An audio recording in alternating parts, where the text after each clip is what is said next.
reminds me to put it on Sure. for her, and we always do that so we can always view the teachings afterwards as well. So, First question, what time is it there? It's 8:15. 8. No, Okay. it's 8:30. Okay.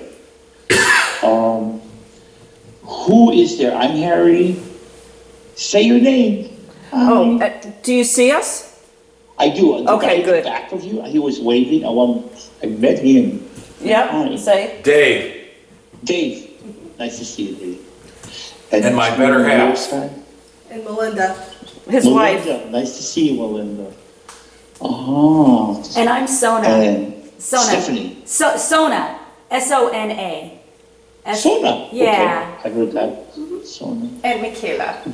Yeah, they come. Hello. Hi. You guys are where? Waikoloa, or what I call White Koloa. Like, hello, okay. In the condos or up on the hotel side? No, in houses. They're houses in Up the on village. the hill? Yeah, Village. on the hill. Looking at Okay. Mauna Kea and Hualalai and, yep. So, there was a cold breeze this morning. There was lots of snow up there. Well, there was a blowing wind from about noon yesterday until the middle of the night, like 20, 30 miles an hour here. There was 4 weather alerts for that one island in the last couple of days. Yeah. Flood, snow, I mean, everything. High winds. Yeah, taking a beating this weekend. Yeah. Where are you in the process? Are you opening a gate this event? Well, Going we south? opened North Gate, of course, with level 1 just a few weeks Okay. ago with that. And we've done West Gate with you last year, and we're kind of little in the Northwest here. So, you know, if you have guidance for us there, we were going to go today to the Heiau at Spencer and do our offerings there. Same as we did with the first group, and unless we get Okay. guidance elsewhere. How did that go for you? I'm just curious. I think it went really, really well. Good. You know, I feel like that story is an interesting story, you know, of how that heiau was built, and that we were in Hawi, which is, of course, where he was, you know, and that whole story of unity that he did bring, despite that he did it through warfare. Unity and also safety or security, because before him there was no activity of travel without threat. That's right, that's what you said. That's right, that's what Yeah. you said. So that was like really critical for him being beloved, because he was able to keep the common people safe from bullies. Yeah, Yeah. yeah. Natural marauding that happens in every culture, but yeah, he kept them safe from bullies.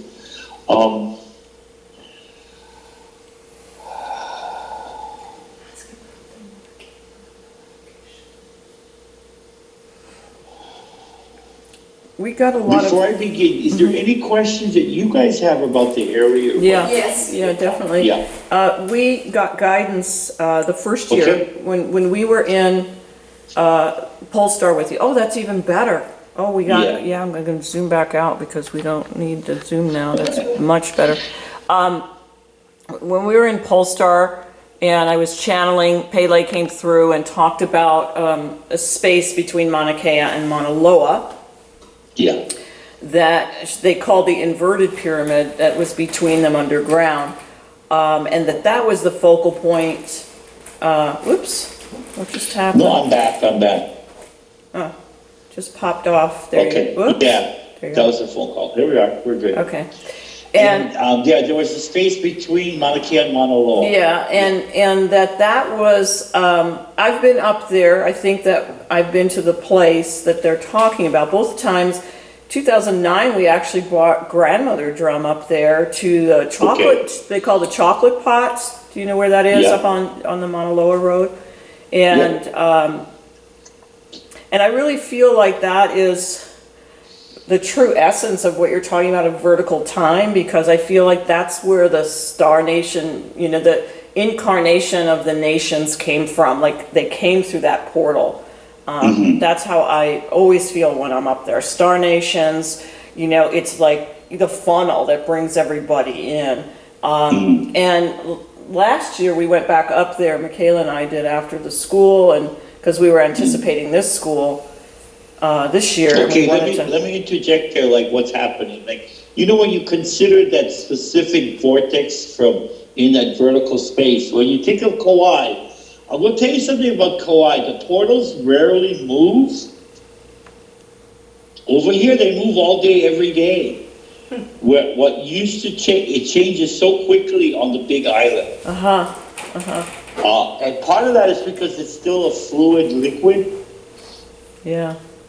And you don't get that on the other island. Also because, movement of, Kauai is very stagnant. Why am I bringing that up? I think because, for us to appreciate where we're taking the intention of expansion,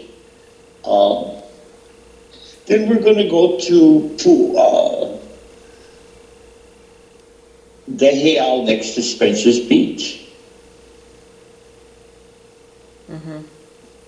Because that's really the new beginning of a different culture. I wanted to bring up this about, I don't know why, but it happens to be important. I wanted to explain to you why we are, all the Hawaiians that are living today, okay? If you talk to them one-on-one, about 9 out of 10 of them will tell you they belong to the Kamehameha lineage. Okay? Right. Which means that of all the other lineages, how did they perceive a place in the new world, which is this one, ahead of all the others?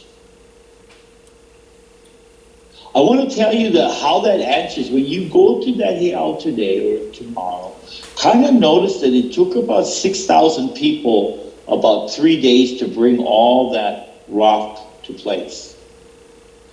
And in all 6,000 people, they were all part of the Kamehameha lineage. You know what I mean?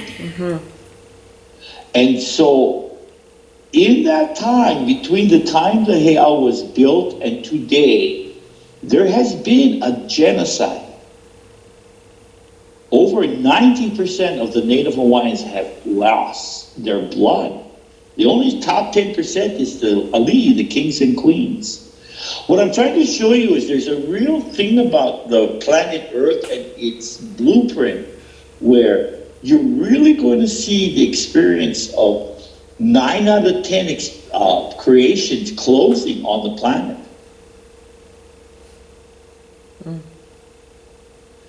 And why is that? It's because we're not in the same configuration as we were in that time, as we're moving through space. And this is what we do know. But what is the point is that just like the Native Hawaiians, just like the Native Americans who are down to less than 1%, surviving is not at risk. It's part of how the process of human experience is, where we go down to very small amounts of that DNA and then wait, and then it begins to expand again. This is true for a lot of different animals who have blueprint on the planet. So I'm going to take a second and try to explain to you what I mean by blueprint on the planet. Real simple. You guys ever seen a cat from Africa? Sure, they're in the zoo, big buggers. And then a cat from America, small.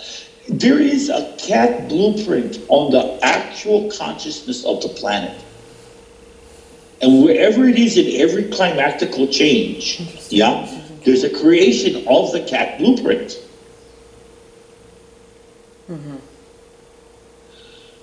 Can you imagine that if we were down to almost no cats, the Earth would recreate that blueprint and have more cats when it's appropriate? So it's like That's what we're. So it's like stored in the records? Do you feel like it's like stored in the records of? And it's the same DNA as how we know how to be human. Cats know how to be cats because they're from Earth. The heiau you're going to is a significant expression of how it is known that the country will go into genocide, but will thrive from that expansion. Because it's thriving because the nature of all things on the planet is to shrink down and then expand, whether it's dinosaurs to birds, whether it's Fijians to Polynesians, Fijians to Hawaiians.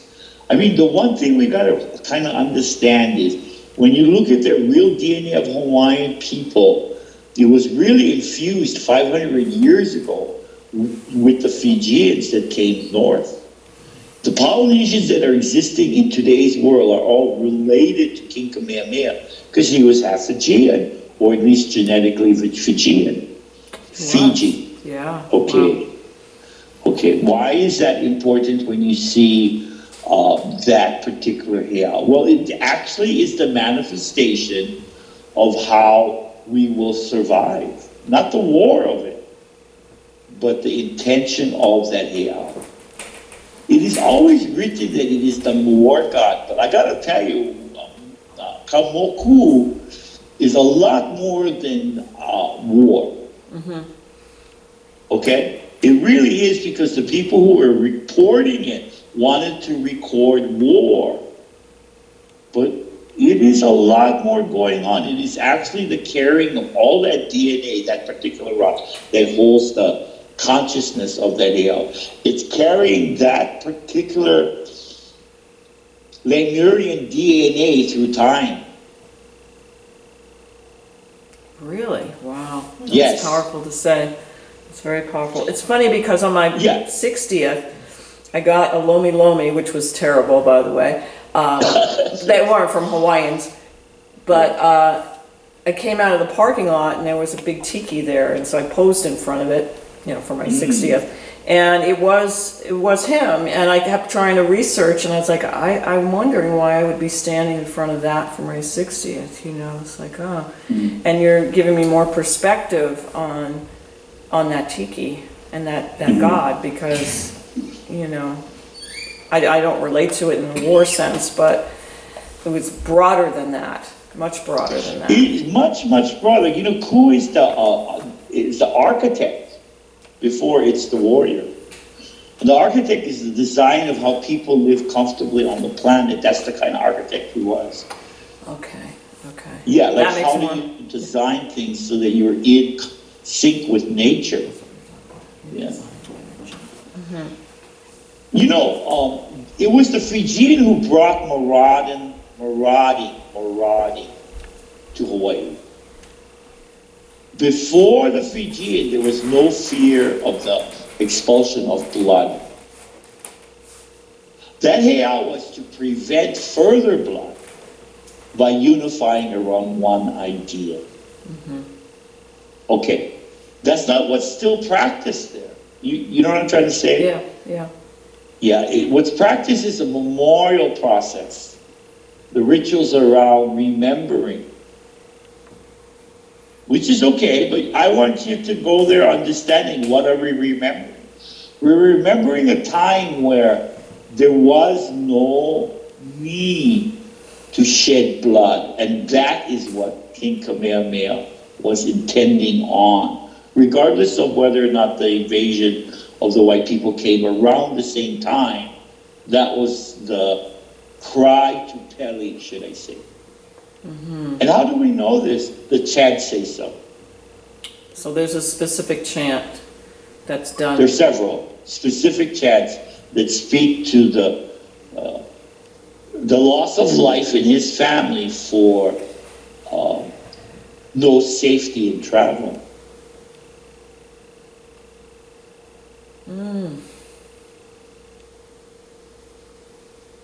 It wasn't a forced thing. And are they still doing those ceremonies there? Are Hawaiians still doing those ceremonies there? You know, that's okay, I'm gonna be clear about that. There's a couple of guys who are doing ceremonies paid for by the state to provide in August the opening of, I think, Mahiki, or at the celebration of the origin. As all things, it's a controversial collective because basically they are in conflict with a lot of laws and protocols. So there is, but there's also a lot of people who will go into their own protocol in honoring that heiau. Mm-hmm. That's a fair, honest thing to say. Yeah. That the piece of it, P-E-A-C-E, of that heiau is not the pomp and circumstance ceremony, but it's people who go there to feed love, to support it with love, pray for their future. That's what I've seen. Mm-hmm. So how would you guide us then in a basic ceremony for that? That's a good question. You're going to park yourself at Spencer's. You're probably going to park at the park.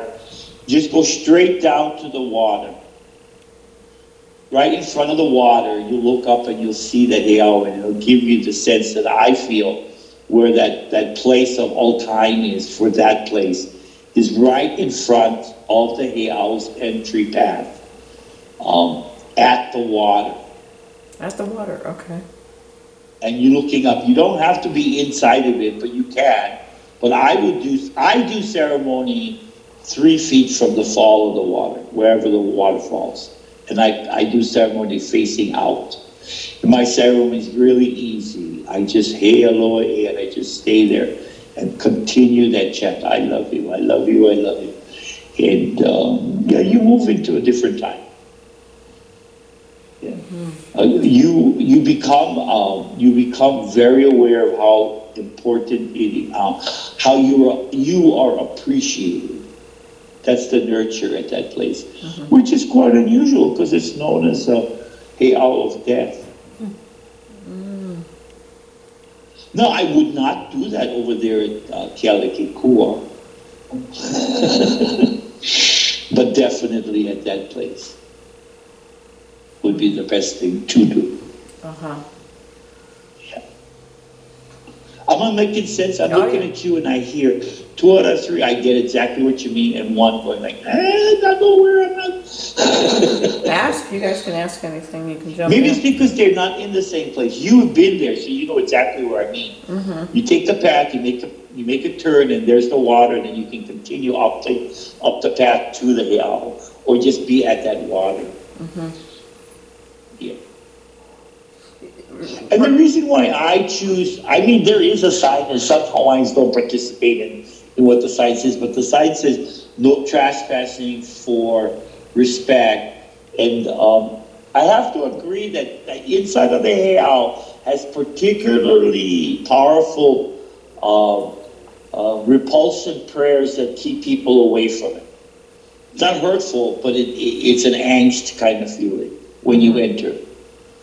Well, and there's that. There's that. For many people, they're buried there. Yeah. Tower there, what do you call those? Yeah. The wooden ones that you guys make for offerings. Yeah. What is that called? The offering tower. And that's usually where we walk to because we'll make some tea leaf lace today, and then we usually go up and. Oh, that is perfect. Do a prayer of intention for this school. Uh-huh. And prayer of intention for your school to expand knowledge, and prayer of gratitude for being in your space with that knowledge. Yeah. Mm-hmm. And then we usually go down to the beach, but either way, whatever you. Either way, yeah. Mm-hmm. But it is important to be at the water because I believe that's where it's at for me. I have been inside. Like I say, I don't have any fear about inside. I don't consider it a prison. But there are people who have no bodies hanging out there. Mm-hmm. And they do a little, I don't blame them and do some little ghost spooking because, there's so many tourists that have no clue. And it's not about privacy, it's about being in their home. They don't know they're dead. You gotta kind of think that way. You know what I mean? They don't. They're living in a different dimension with different constructs, but they're alive. It's an alive thing, the being of that heiau. Yeah. It is a point of reference for many Hawaiians. Yeah, okay. Yeah. Anything else that's coming up for you guys? You guys going to do TV plays this afternoon? Yeah, I have a question. And Sure. I was going to ask it at the end, but because you started talking about the hair, I feel maybe it's appropriate here. Can you talk on the Hawaiian concept of injustice? I'm going through something right now that feels incredibly unjust. And I would appreciate some guidance on that. Let's turn it around and look at what makes things porno. Injustice is another way of saying imbalance. Imbalance is another way of saying intrusion. And I'm sensing that there's an intrusion of what's fairly your energy. That's the injustice. And of course, we're going to say, I'm sorry, please forgive me, thank you, and I love you. But that's only because everybody has the same reference. But if I was on the island and someone came to me as we are now, I'm in this space, and someone comes and asks, like, how do you get rid of that sticky magnetism that makes you feel wounded from injustice? How do you lift that? Okay? Okay, you get the thought in your head. Do you feel that you can articulate the injustice in a sentence in your mind? Yeah. What is wrong? You feel you can do that. I'm not asking you to do that. I'm making sure you understand that you have a clear, articulate expression of the injustice. Yeah. Okay, can you get a green tea leaf? You wrap the tea leaf, you hold the rock, and you consider that rock the library of that thought, the thought of how the injustice is managing you. You put that into the rock, you take tea leaf and you wrap the rock with tea leaf. Then you put the tea leaf and the rock to the ocean, about 5 to 10 feet, depending on where you want to put it, into the, maybe 5 to 8 feet. So in the evening, it will actually go into the water. As you spend 2 to 3 minutes concentrating on that, then you just let it go. You can go back the next day, but usually what happens is the tide comes in. It'll take that memory away from you if you ask Moana, which is the ocean, to take that energy away from this realm. And so what that means is that you'll think about that issue, but it won't have a charge for you.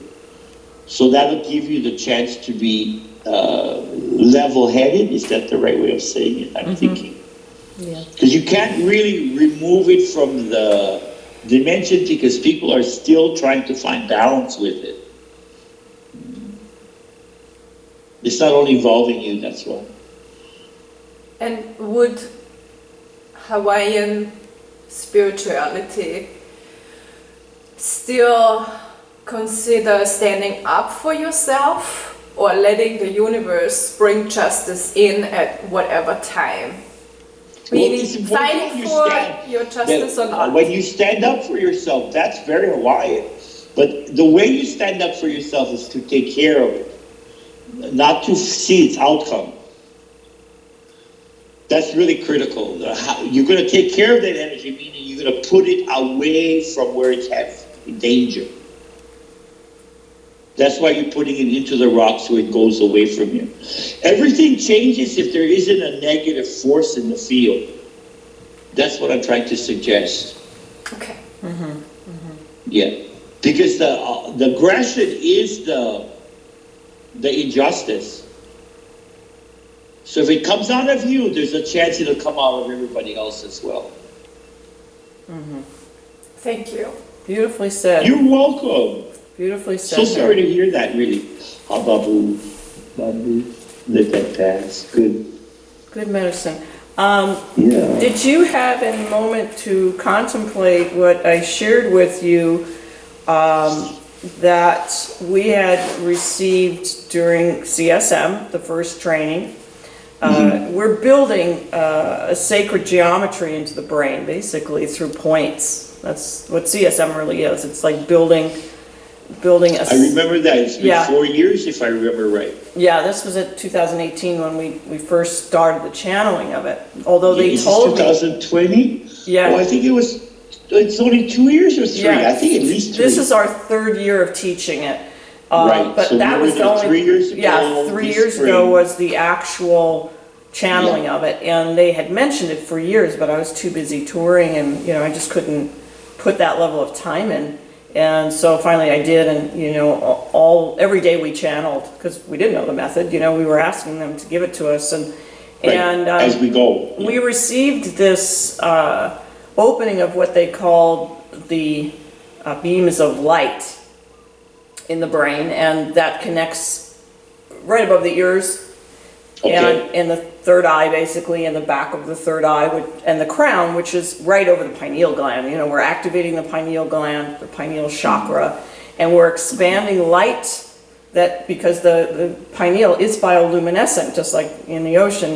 They're knowing that now, that DMT is released from the pineal, and that is our light bulb in the brain for consciousness. And then the idea was that we had to open it. We had to consciously open those beams because they have gotten closed from calcification and negativity and all the fall of humanity in all sorts of ways, and that we are reactivating that knowledge, and then we connect that beam to the heart. Well, we were doing this for about a year, and we were doing case studies, and we're having really amazing results with people. We had Aeolus, she's not here right now, but she has some unbelievable stories of her clients. She's an acupuncturist, but she's been doing CSM now.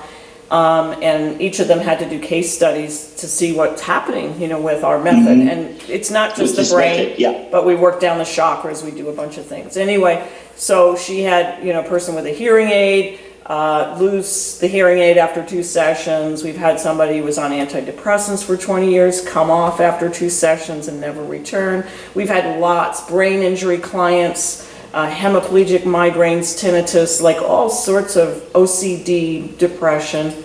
So we have remarkable results happening in our first 300 case studies of this brand new quantum method. And I was doing it on a client who works a lot with Drumvalo Melchizedek. He's this part Native American man, and he really spends a lot of time with elders like I do all over the world, and he teaches. And he said to me while I was working these points, he said, "Oh, this is like what Drumvalo taught us." But we never. Did you know that? No, not at all. Okay. And he said he only This taught is it. now. I want to tell you right now, that's the same family of knowledge you're working with. The same sector of the galaxy you're working with. Well, that's Drumvalo yeah. is on the path. It's not your stuff. It's his stuff at the right time in that space. Well, But he said he received it from the Kahunas and from the Mayans. That's who he said he received it from.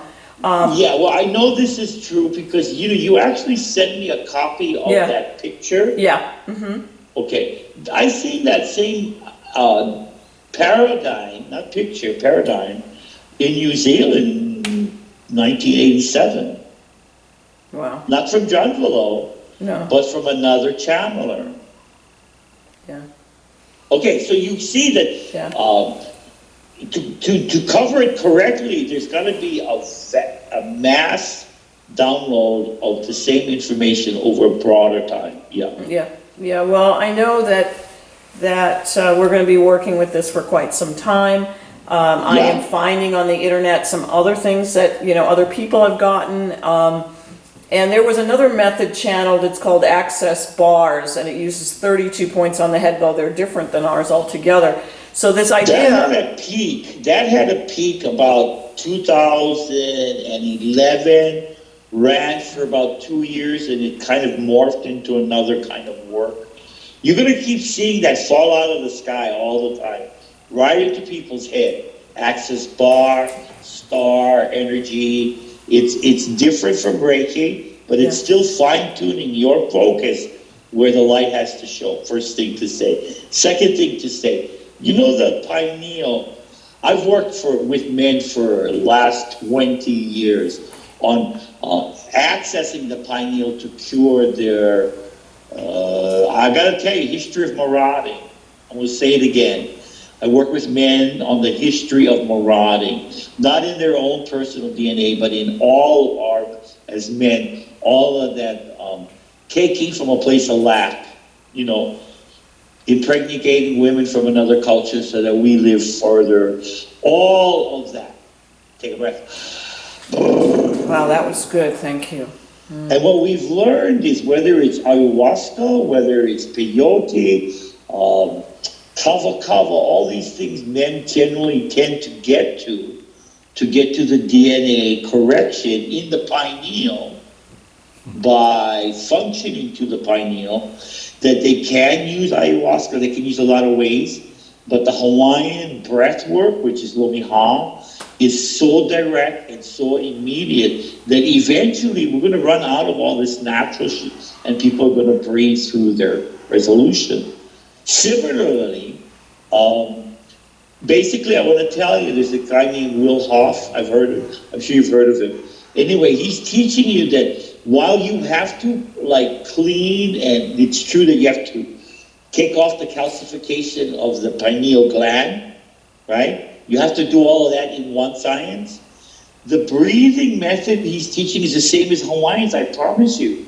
This guy's a reborn kahuna because he's telling you that if you take your breath and work with it for 10 minutes, you will open the DMT signals in your brain. Yeah, we just got another breath work around that. I don't know if it's similar to yours, but we breathe down through the crown and then out through the beams themselves. So I breathe it down and then out the third eye in the back of the beam, then breathe it down and out this way. And then we breathe it down into the heart. What you're explaining is truly a preference. There's several different paradigms. Right. I promise they all work. But not necessarily work better for someone else. Even in breath work, I train people with that. And what I train is individual approach. Not everybody got to do the same thing. Because that sense of freedom really encourages sovereignty, personal choice. And that actually empowers and catalyzes the light you're receiving. Because you know how it goes. Unless it's real service, unless you're choosing, it's just another job. Giving power to that choice is critical. Critical. Yeah, well, they channeled about 20 different breath works to us and asked us to try them all for a month. You know, these guys had to do 12 different ones. That is a charge. And see these guys went through more than 500 hours to be here. That's why you don't see everybody from last year and the year before. They didn't make it. You know, they didn't ride it out. These guys went through CSM boot camp with me. Yeah. Truly. I understand it's been a daily practice. And so they could, because I feel like if you're going to be a healer, you have to have done the work here and have tools to share. You know, it's not, again, for me, it's like giving people a buffet menu, you know? It's 90% preparation, 10% party. That's all there is. But man, is it a party. It is, but like every luau, it takes a lot of planning, a lot of specific work. You just, combing in good skills is all that's really happening. Yep. You just get better at the skill. But it is automatic up there when you have that relationship with trust. It's really nice up there with that truth. You know what I mean? The higher frequency. Working from that non-charge of responsibility or even urgency. That's what we do. That's the magic of going to a house, is it really teaches you to push aside urgency. And we were talking last night, Sona and I, about the difference between consciousness and working from the ego. You start doing practices and you expand that muscle in the brain, in that heart, to Yes. be in presence rather than in reaction of ego. And Yeah. it's all we're doing. It's just all we're doing with these methods is just moving from ego to consciousness to what we're not to what we are. That is, but also, just like when you're going to the heiau, what you're doing is you're moving outside of the comfort zone, feeling safe, or allowing vulnerability in your comfort zone. And these are the reasons why we're using breath to do that, because that stabilizes with the DMT that's released in your brain. And that's why I call it the God molecule, because you'll feel like you have communion while this activity of change is occurring. That's a great line. That's a great line for it, because that's exactly what we're talking about. Yeah. Yeah. And communion is the whole point of building your spiritual skills, because you're the one who can bring heaven to planet Earth. There isn't anybody else to do that. And you don't have to do it all the time, but you have to do it in the time of now, whenever time of now is. We're shifting things because we're able to actually produce the frequency of joy at this dense level. And that shift is to bring heaven to earth. There's a lot of ways of seeing that, but I'm sure I speak to every Hawaiian's message if I tell you that we all are here to bring heaven to earth. That frequency can live in this realm. And that is Eden. And that is Hawaii. That is where we're going to go. That is the goal of 1% of our remaining nation. I really see that. The gecko just... Yeah, 7 pounds. Yeah. You can tell when he's like right on the button. Totally. He's been on the button since we got in this house. He's like, this is my house, and I'm going to tell you if it's good medicine or not. No, but it's that real that we can actually occur that truth. And so that's the whole thing with me, the 1% thing is, okay, now, here's another really critical thing that I'm coming in that I want to share with you as an important perspective. I don't know how you guys have heard this, because we're talking about the energy and why CSM is participating in the whole. And then I want to bring in this possibility that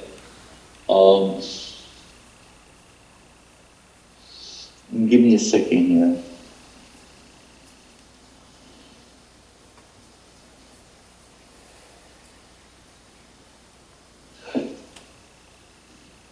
You know, the gig is to anchor joy, right? That's how we do it. We just anchor joy. So when you're at the heiau that's supposed to be so grief-filled, which is the whale heiau at Spencer's, just realize how much joy it took to move those rocks in place across from Kohala, okay? They weren't in one pile. I mean, I'm just getting it that it was like all over the place. And it took 6,000 people plus to bring that into a manifestation. It was all based on the possibility that we'd all be safe and get along. You get to feel that in that space where people bless the construction and manifestation of that heiau. And I promise you, it is where I'm telling you it was at the beach. Wow. There have been many recordings of death at that heiau. Again, the history goes for sensationalism and not necessarily the what's really happening. Yeah.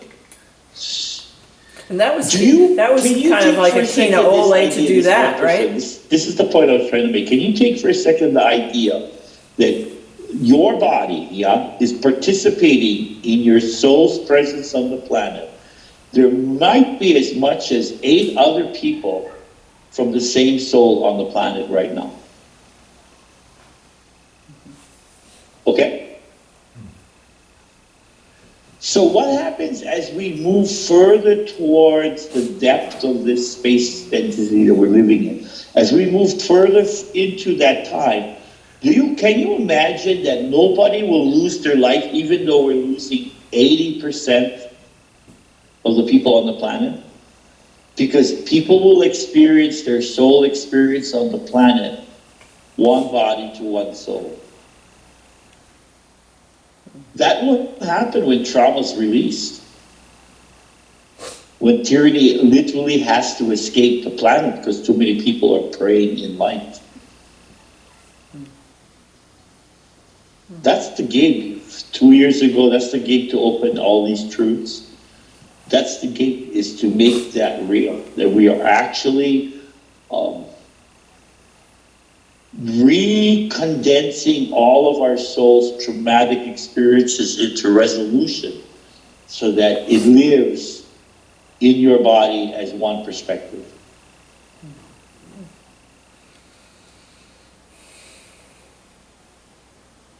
Okay, you guys know that's true. I can feel it. Yeah.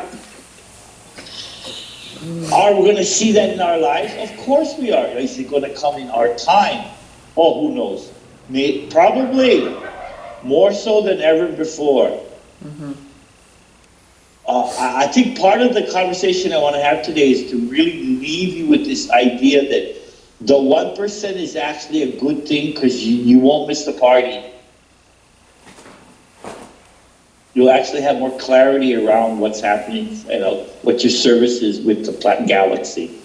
I think that's a really good thing and honest thing to say to what you're doing today, even if it's only 2 or 3 or 4 people. Because I gotta tell you, I've had rooms of 300 people, 4 people. I just did a workshop this weekend. There was, oh my God, there's 9 men and 3 women. That was unusual. That's really unique. Yeah. Very unusual. And the men were all in that place of like recognizing it's their time to show up or they'll lose it. They'll lose their time. That was a big thing to realize. Yeah. It's exciting how people are beginning to cluster around what works for them in service and kind of giving up that overlord kind of perceptions. You know, all the things that's how we're supposed to do it. Yeah. Well, we've had a really powerful 3 years, and like you, I've spoken in front of thousands and thousands of people and done workshops, and with the new group we have, the 6 that just took this other training, and if they hold on, because they said they're going to, and I already told them I'm a boot camp leader, you better know that, and then we'll be the first 12 disciples of CSM on the planet. And I had a near-death experience in August. I was in the hospital for 21 days. Wow. Had a massive heart attack, had facial surgery, and they reconstructed my entire face. Had a super rare tumor that was leaking adrenaline, which was, hitting my heart. Just driving you crazy, yeah. So anyway, I had this amazing, I call it the 21 days to transform your life program. And, really staying on the planet through consciousness. I mean, my numbers were such that there was nobody that lived those numbers. So, and I'm completely came back, my heart recovered. I had the heart attack, the scores normally are 2 or 3 of troponin. I had 21 for sustained for 36 hours. A projectile vomiting, like I was dying, and the first few days of Michaela and I, we were in the hospital drama, right? And this whole first they thought it was a tumor on my pancreas, and then we were like, oh my God, that's the end, and then it was like the drama. And 3 days in, I woke up. I just woke up that this was a drama. Like this, there was consciousness and there was the drama, and I can be in consciousness. And they couldn't get my blood pressure down because this tumor was leaking and they didn't know what it was yet. And I had so much nitro. I mean, so much nitro, like candy. It's just like, and the notes, I've read all the notes, and they said, we gave her the maximum we could intravenously, and I was like dynamite, just like barfing it up because my body's so pure, everything, anesthesia. And in that space, the only thing that I could hold my consciousness was breath work, our breath work. And that was the only thing that got the numbers to come down. At all. Nothing else would work. None of what they would give me was working.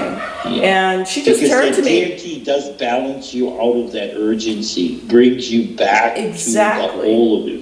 Yeah. Exactly. And I'm still healing from the physical trauma. I mean, they have no idea about trauma. They just don't. Right. And I had, 150 needles into my face, into my arms, into my groin. I'm going through that healing, but the consciousness that I was able to jump into, just expanded exponentially when the friction makes that pearl, it's just like that push to get out of story and into the center of consciousness. And my sight is perfect. The cancer, I just had a little basal cell that led me to go get it cut out after 10 years of trying to do it with natural pasting and Amazonian creams and cleansing. And just cut it out. And I finally said I have to surrender, and I asked for a message. I got the message about that, and I was like, I don't want to do that, but I got there, and he drew a circle on my face this big. And I said, what are you doing? It's just this little dot. And he said, no, that's how big it is under your skin. So they took this much of my face out, under local anesthesia, with shots to the face. I feel you. I really understand. And then the next day, a plastic surgeon reconstructed. So my forehead is now my nose. This is all reconstructed. This is all new, so. But the real issue was that I had this tumor, and that's why I kept saying to the grandmothers, like, why can't I do this? Like, why can't I get rid of this myself? Because I worked on it with every, all my issues and what it surrounded, I did all that layers and layers of work. And it's because I needed to get this done so this would get set off so they could get that out, because I'm supposed to be here to 125 minimally, and I had this adrenaline from world touring, and years of intensity, and it had to come out because it was basically leaking and going to take me out, because 50% of them are diagnosed in an autopsy. So, it was just a perfect storm. It was the perfect storm, I call the story. And that's when I feel like we get to make a choice every day, drama, story, or consciousness. But we're just, we're a bit lazy until the shit hits the fan. We are, but we're also allowed to grow up. We don't have to grow up. We're allowed to. We're given the space for that to happen. One of the important things to see is when Spirit's driving you back to Earth, as they've figured out a way to get you off of Earth, because there's always two forces happening. Yeah. Okay? The way you stay on Earth is the discipline of wanting the same thing every day, and then every moment. Yeah. And then have you ever noticed, this is a common lesson, as soon as you get to the place of acceptance, and not surrender, acceptance, tools fall out of the sky. Yeah. And that's the same process no matter what happens. The tools that you need will fall out of the sky. It will look like a surgery. We just went through the same process. We've been chasing a surgery for 4 years for tachycardia, for heart, for my wife. And as soon as we got to the place of being vulnerable and acceptance, we found it. Like Cleveland Clinic, it was 4 hours, and it completely stopped the heart speeding that we had. You know what I mean? It would speed up to 160 minutes, beats a minute for 3 or 4 days. We'd have to take it into we have to take her to the hospital, bring it back down. All that's ended, but it was a process. Mm-hmm. And as soon as you accept or go to that place of acceptance, the next thing will be you get the right tools. Yeah. And the reason it happens this way is because we have to get a true healing, you have to account for all of the energy coming through the wrong way. You have to do all this other stuff to be in the right place at the right time, doing the right thing for the right reason. Yeah. That's that Tina Oli understanding. That it'll happen, it's just you're working towards that end. Yeah. Can you understand that without the commitment to service, there's no grounding to the path? Yes. Say that for, One more time. If there's no commitment to the service, there's no grounding to the path. The other way of saying it is, if you're working for Pele, you get a first class ride.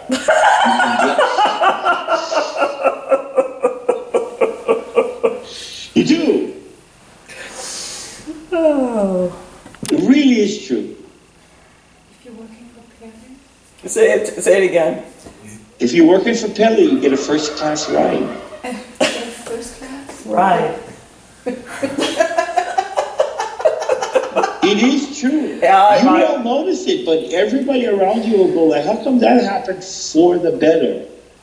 And you keep hearing it so much, you think you're on like first class. Yeah.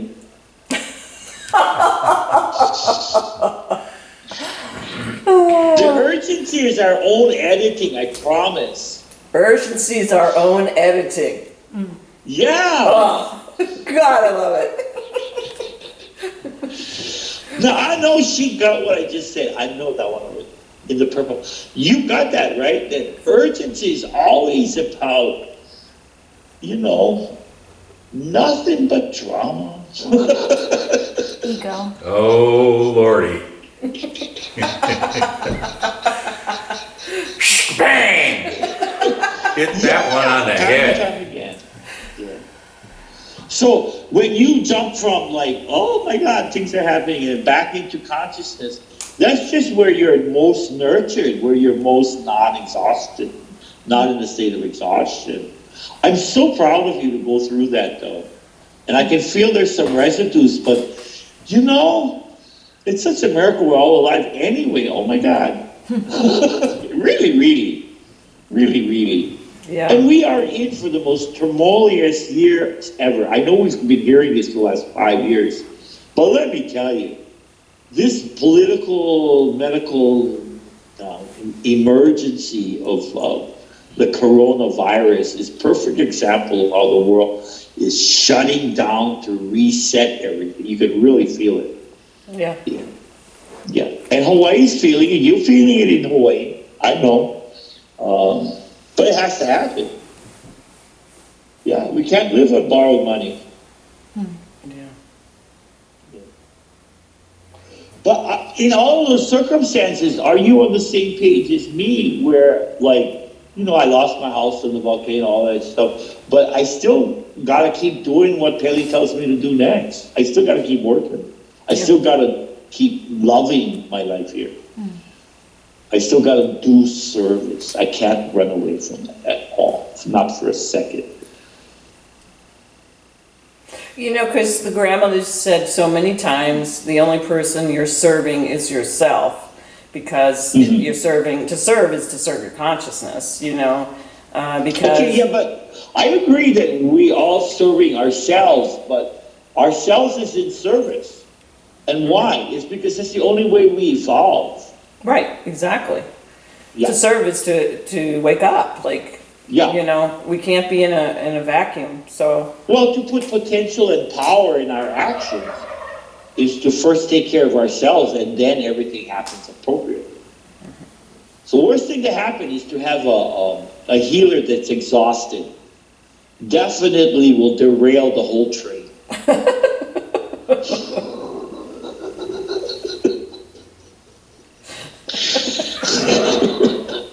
All one time. Yeah. Yeah. There's 3 kinds of exhaustion: spiritual, mental, and physical.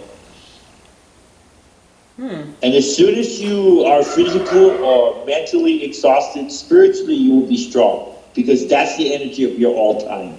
You have limited energy resources on planet Earth, but not spiritually. Right? That's how we have different ranks. Some people are spiritually distant, and some people are really spiritually present. because they did a lot of work in other times. All that's accessible to them in terms of the task they're at. So if you're physically exhausted, you'll be spiritually strong? Did I hear that? Yeah, it'll fill in. And why is that? It'll fill in. It's because here's the general rules, all truth. You'll learn that at the Hill. Everybody's at their own edge. And if you think you're like sometimes we just get a little too far out there, it's your spirit that pulls you back. And it pulls you back by being at the right time, at the right place, changing all things at the right time and right place to keep you safe. Why? Because there's so many resources on planet Earth to prevent human progress. Other humans. So it really is our spirit that holds us here. In the right place to do the right thing, in front of the next challenge, one step at a time. So consciousness gives you reward for that discipline. You feel good. You're receiving grace from the gratitude. Congratulations, that was a tremendous success to get through all that medical challenge. Yeah. Yeah, well, I had a lot of help, all in this room. These guys were all holding space for me. It takes a lot of help. It really does.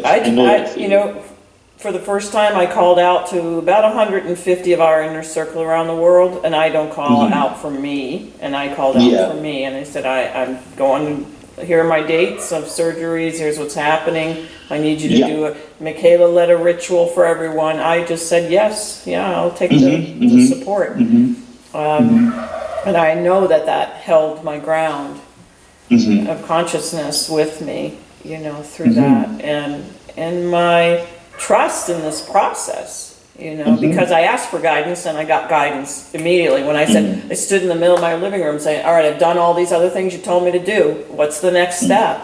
I need it in an hour. I said, I need it in an hour. And we drove down the post office. We were just getting our mail, and this woman looked at me that I knew, and she's a Reiki master, and she says, so what's going on with your nose there? And I usually never tell anybody, just, it's cut, because I don't want to go into the story. Oh, for sure. And so I just happened to tell her it's just a little basal cell, and I've been doing this, Native American bloodroot paste, and it works for a while, but it's not quite getting rid of it. And she said, you can't do that anymore. She just looked at me. Can't do that anymore. I've had basal cell. You could get behind your eye and you go blind. It's not a threatening cancer, it's like sun cancer. But it grows very, very slowly. And she said, you got to see this dermatologist. And I'm so not into Western medicine. So I was like, okay, I asked. I have to follow. Like, I asked in an hour, and I got it in 40 minutes. And so I followed those steps, and I wound up in that perfect storm, because the UW Medical Center, they are the top of the 5 states of the West Coast for pheochromocytoma, which is 2 in 1 million. It's super rare. So they were the top endocrinologists of the country on it. And that's where I landed. All from Medicaid. It was just all like lined up. So that was my Kina Ole. It was totally my Kina Ole. And so I just did that. But these guys held me. Everybody was holding me through that process. And I'm still coming through it. But, on the physical level, just still, navigating this whole trauma. Well, let me give you a big word, an important word. I want to say, I think I mentioned it in this collection before, but I'm going to do it again right now because I'm feeling the importance of it. I'm going to say it by spelling it, Kuana. Yep. Kuana. I'll say that word, Kuana. Kuana. Kuana is that idea that you're in the middle of the Pacific Ocean and you have a paddle, but that's it. You have no direction and no land. And all of a sudden you realize you are a threat. There is vulnerability. And you need divine to show up and take you to the next step because you need the resources. So this is what it feels like. It's Kuana. Bring me to the center of my universe, to where the next step to my service takes me. Bring me all the resources necessary to move one step ahead. I do this on the agreement I have with the divine to complete my service. We were doing it very strongly during this time, yeah. And what I do is I teach, I have a class every week, and what we do is we try to teach ourselves to say that emotion with this word. You simply go, help!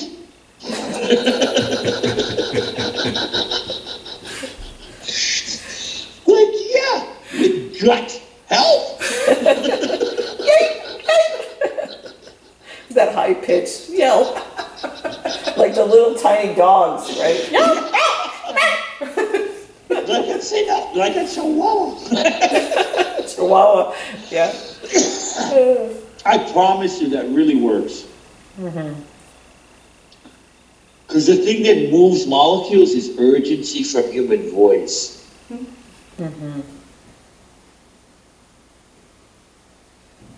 Yeah, it's command. It's command of the divine part of us to take over, you know.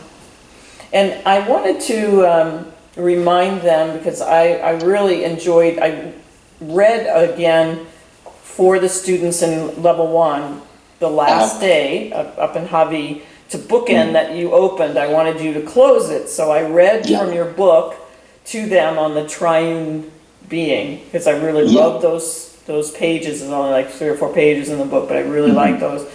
The relationship between the Amakua, the Uhane, and the Unahipili. So I don't know if you want to give them your own version of that, because I think that that's really, really helpful in all of this.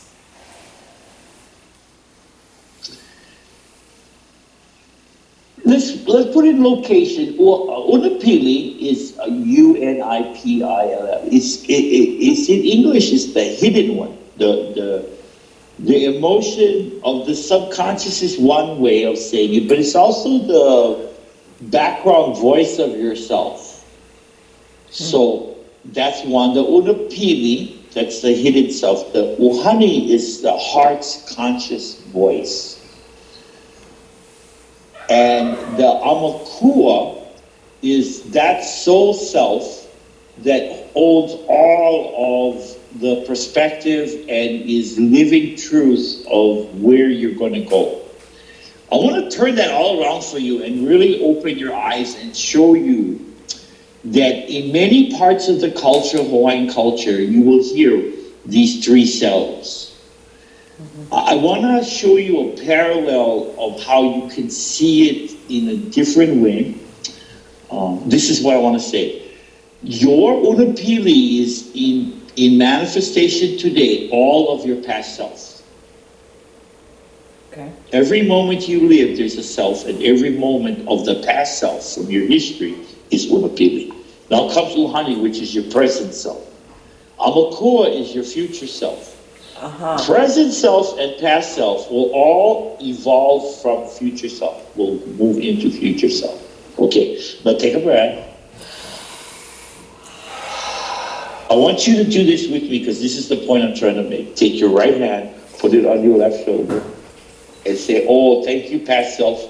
You did all the mistakes so I could be here.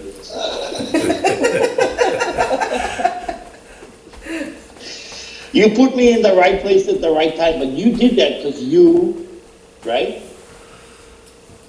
are the Unapili. And how do you say I'm present? It's the heart right here. It's like, oh yeah, this is my present self. This is the one that has to live, right, with somebody you don't know the past and somebody you don't know the future. You have to not know these 2 yous. And you're the one that keeps them together. Yeah. Right. So that's really important to know. It's right here. Now, future self is in a very specific place in Hawaiian culture. It's where you breathe, yeah? This outer nose is your old people, is the ancestor. Right here is where you touch. That's your future self. Touching your future self right there on the forehead, between the eyebrow. Now, of course, that's where the pineal gland is too. Yeah. But in tapping into that, you acknowledge that the God molecule will give you that future sense. And usually, almost everybody will experience the future self as way more better off than you. Right? You gotta kind of like, that's the first acceptance. Is that you're better off, but the bigger world has a bigger you.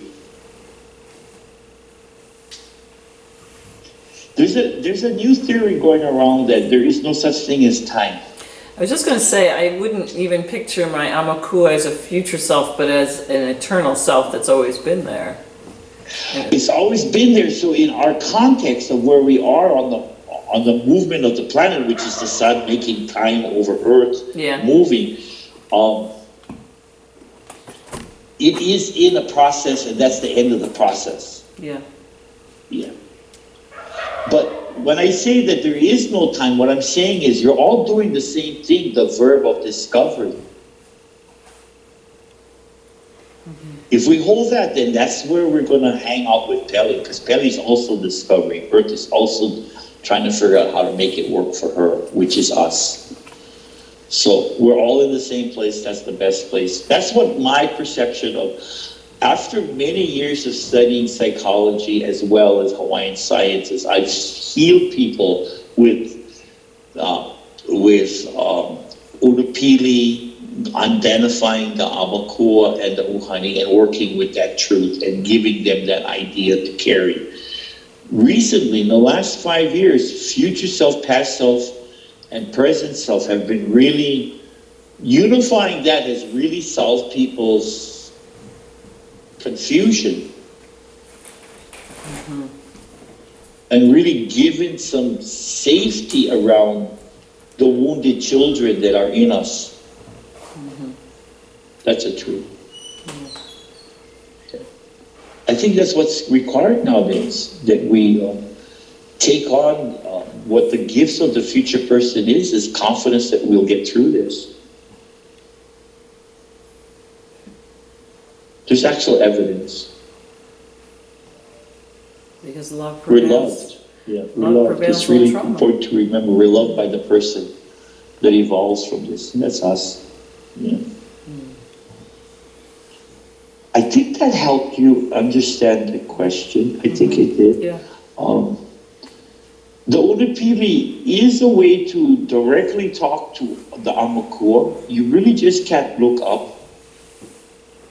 The language is not the same for the Amakua, but the Unupili has direct contact with all of you at all times. The Unupili does not.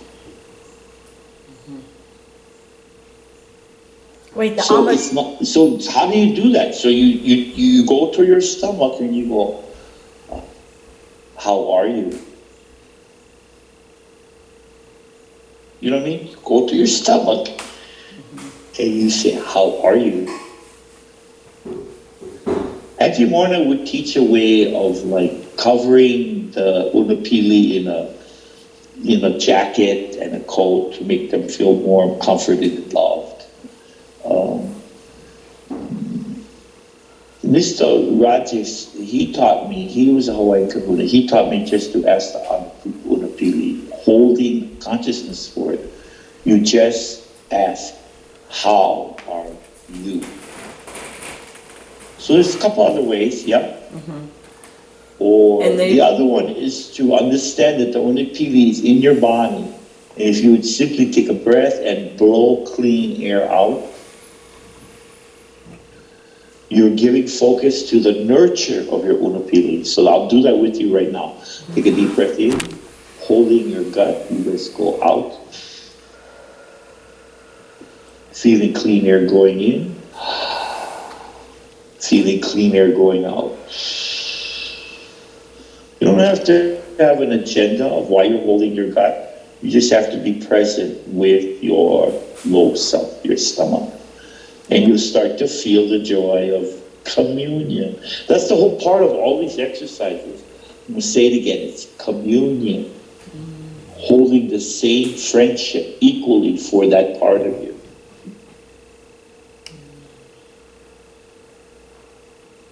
That'll make a huge difference when you're trying to build energy to cause bridge to Amakua, your personal self.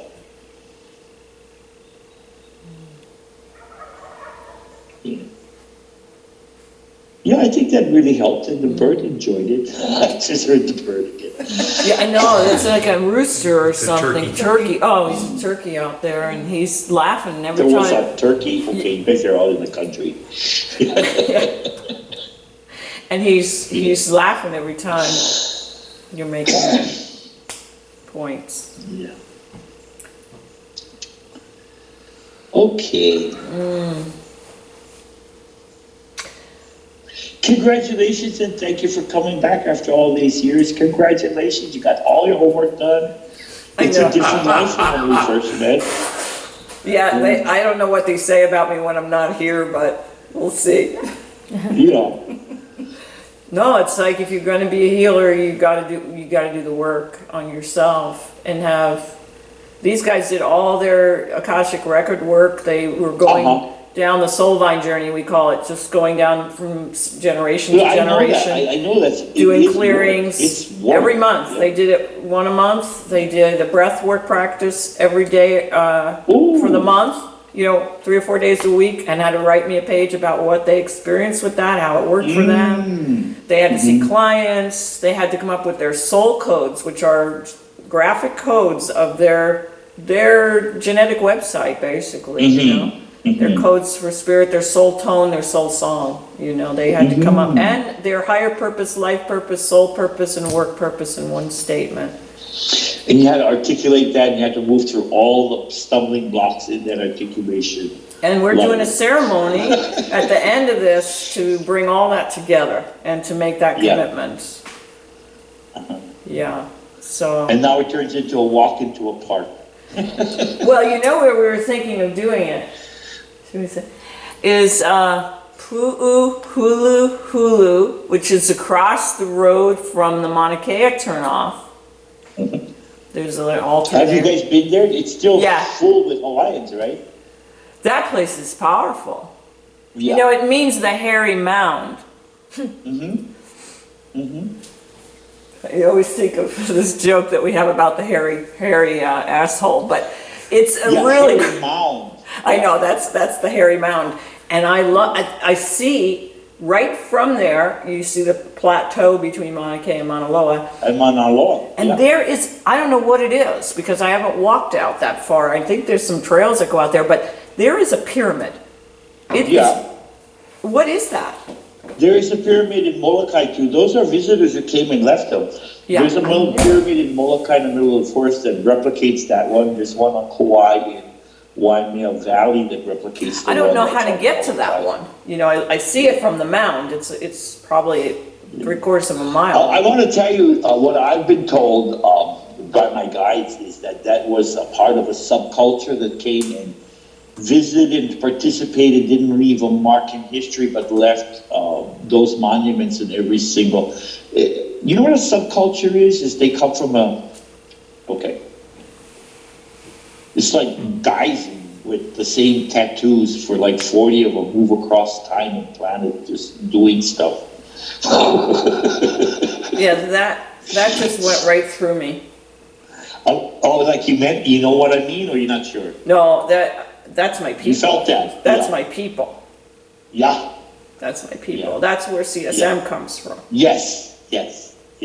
That's a school of knowledge, and then, old Hawaii, the school of knowledge would turn themselves into an activity of service, and they would move through caravan activity. You know what I mean? Yeah.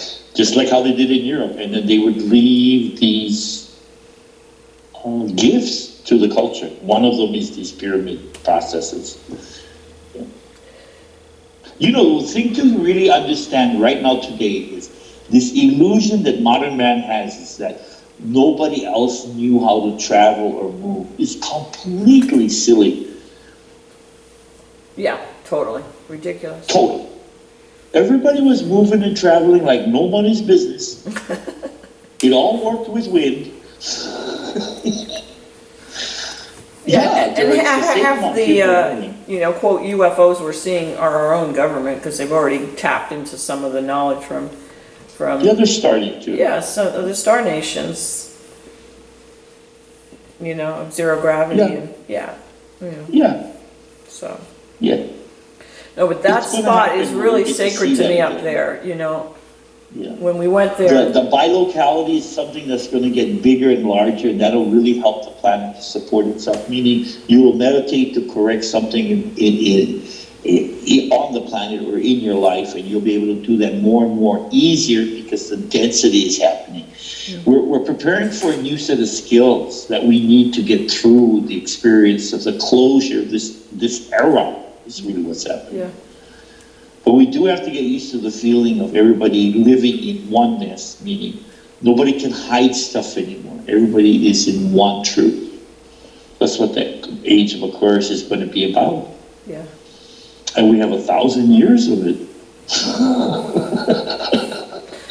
Of So just urgency. learning to do that, to be in one mindship. I think, you know, there's nothing like urgency to do that to us, to be a Zen stick and move us into the center. Oh, sure. I mean, who wants it, really? Humans Nobody. need catalysts. We just do. You know, it's just part of like learning to ride the bicycle and find that Yes. that you're not out and where the center really is. You know. Yeah, yeah. You know. Yeah.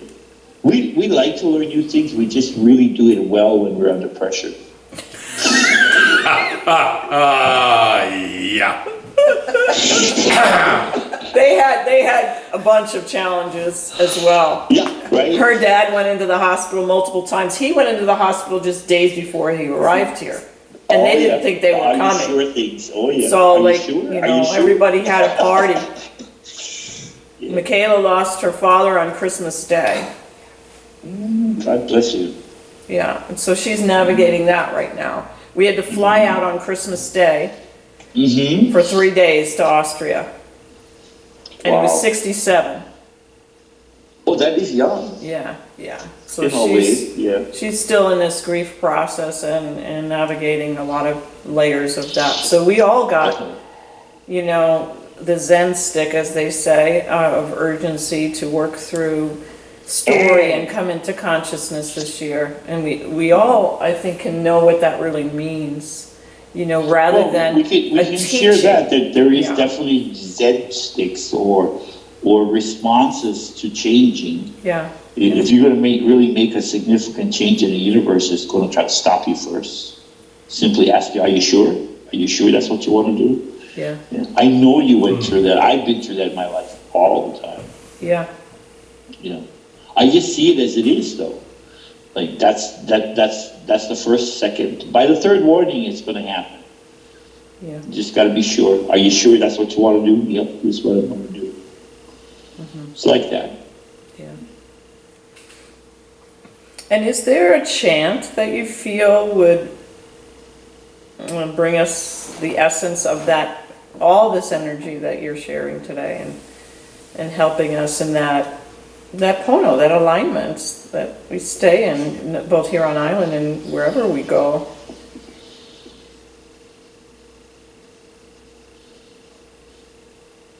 You know, it is true. I want to tell you, it's not so much a chant as the ha. It's to really, like,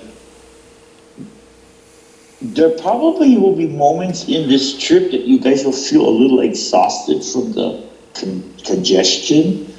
And what my guys are saying is the best thing to do is to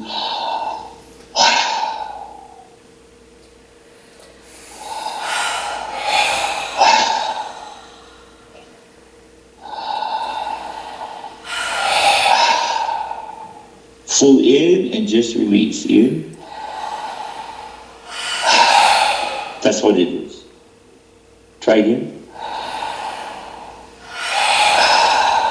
Thank you. One more time.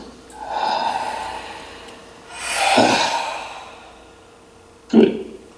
Can you feel that when, you know, how is the breath of the divine? Can you take that breath and inhale?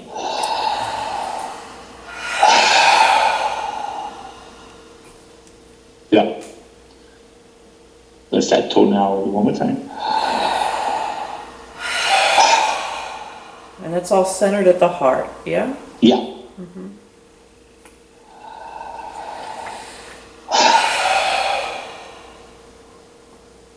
And what is the chant? aloha. The breath of God is in our presence. They know the aloha chant. They should sing it Yeah. for you. Yeah, that's the one.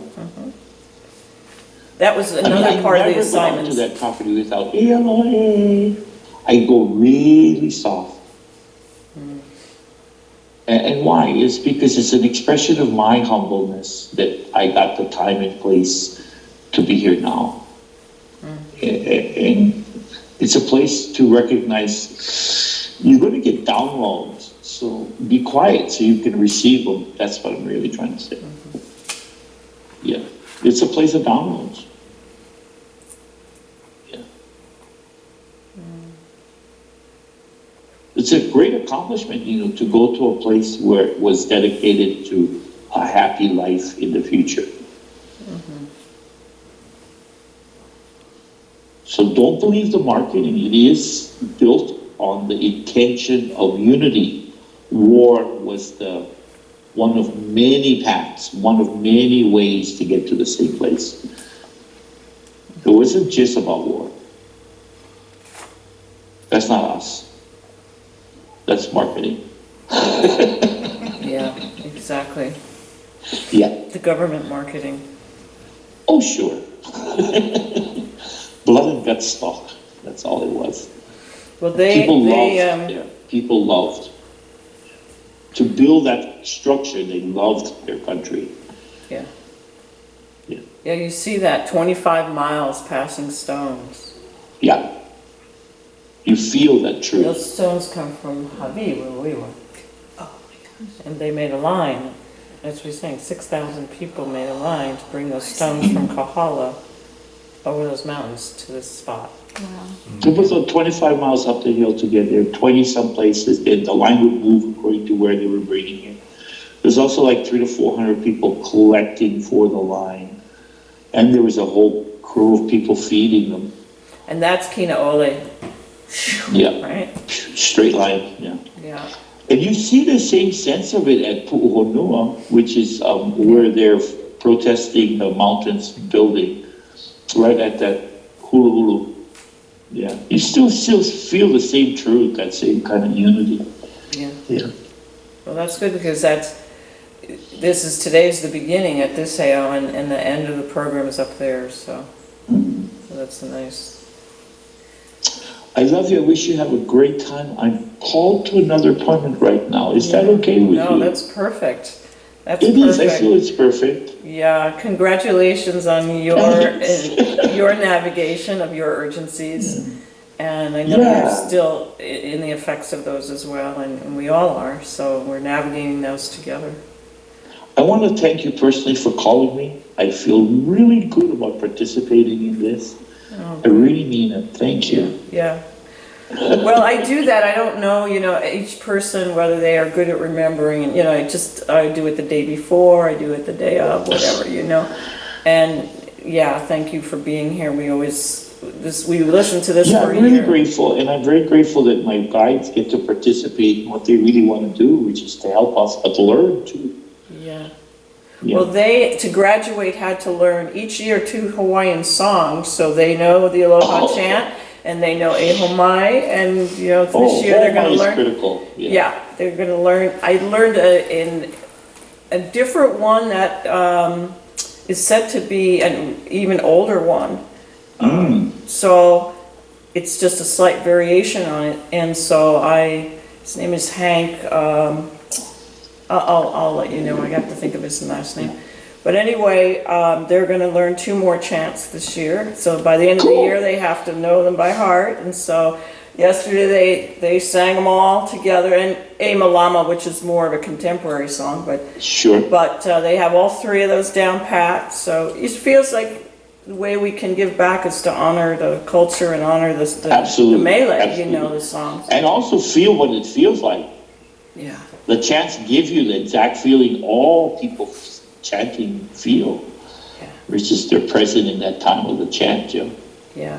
And the ancestors that love it. I mean, I just weep. Yesterday I was weeping when they were chanting, because last year, they were trying to learn them and stuff, and this year they've got them in their soul, and I was just weeping. because I just feel like it's the gift back to the Aina, you know, that Absolutely, they can absolutely. really bring their mana to this place in this vibration, in these rhythms, in these vowels, and you know, just hold that mana together. So it's really good. Yeah. Thank you, Gary. Thank you. Mahalo nui loa. Kahuiho. Mahalo. Hey, may we meet again, I promise. Aloha. Aloha. Thank you. Really.